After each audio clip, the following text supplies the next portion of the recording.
अरे भाभी, ये साड़ी तो हमारी है। और भाभी, शादी के लिए कौन कौन सी साड़ियाँ खरीद डाली?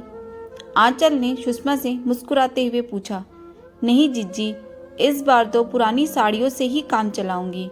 जब से लॉकडाउन हुआ है, पिंकू के पापा की स्थिति कुछ खास संभल नहीं पाई, तो मैंने ही मना कर दिया नई साड़ियाँ लेने के लिए। सुषमा ने सहजता से जवाब दिया।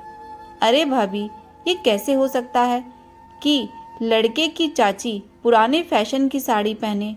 मैंने तो जमकर शॉपिंग की है और एक दो साड़ियाँ एक्स्ट्रा भी लाई हूँ। ऐसा करिएगा, आप रिसेप्शन में मेरी साड़ी पहन लीजिएगा।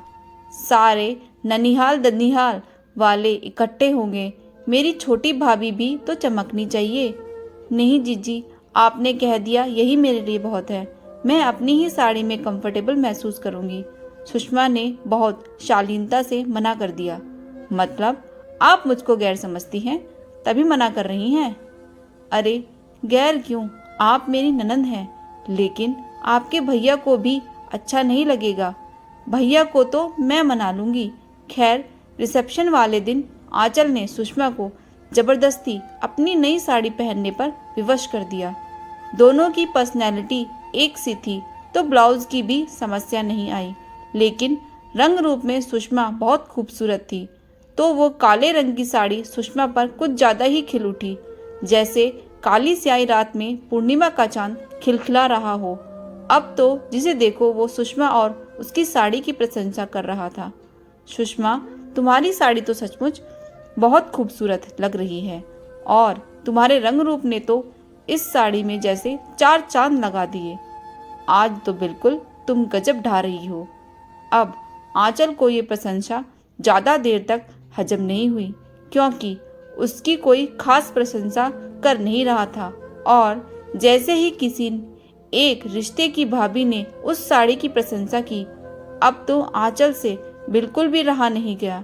मेरी ही साड़ी और प्रशंसा भाभी लूट रही है। और वो झट से बोल ही पड़ी। अरे भाभी, ये साड़ी तो हमारी है, हमने ही सुषमा भाभी को पहनने के लिए दी है, वरना तो इस समय वो कीमती साड़ी खरीदने की परिस्थितियों में ही नहीं थी। प्रशंसा करनी है तो मेरी पसंद की कीजिए। और आंचल ने ये सब इतनी जोर से कहा कि आसपास के खड़े लोग भी सुन ले। अब तो सुषमा बिल्कुल अवाक रह गई। ये क्या कह रही है ननंद रानी? एक तो मुझको इतनी जिद करके जबरदस्ती साड़ी पहनाई, और चार लोगों के बीच में मेरी बेइज्जती करवा रही हैं। हे भगवान, अब मैं क्या करूं? कहीं पिंकू के पापा ने सुन लिया, तब तो मेरी बहुत डांट पड़ेगी। सुषमा की आंखों में आंसू झिलमिला उठे और वो कार्यक्रम छोड़कर झट से वापस घर चली आई और अपनी मनपसंद साड़ी पहनकर कार्यक्रम में चेहरे पर आत्मविश्वास की झलक लेकर पहुंच गई। भाभी, आपने वो साड़ी बदलकर ये क्यों पहन ली? आंचल अनजान बनते हुए बोली। जीजी, वो साड़ी इतनी ज़्यादा भारी थी कि बहुत ज़्यादा गड़ रही थी, बस इसलिए उतार दी। अब तो आंचल से कुछ बोलते ही नहीं बना। समझ तो गई वो सब कुछ, लेकिन आखिर कहती भी तो क्या। लेकिन उस दिन से सुषमा ने बहुत बड़ा सबक सीखा कि चाहे कोई कितना भी कहे, लेकिन किसी के भी कपड़े नहीं पहनूंगी। सही कहते हैं पिंकू के पापा, अपनी दाल रोटी भली, दूसरे की थाली का पुलाव बिल्कुल भी अच्छा नहीं। दोस्तों, आपको ये कहानी कैसी लगी ज़रूर बताएं। Thanks for watching. Please subscribe my channel.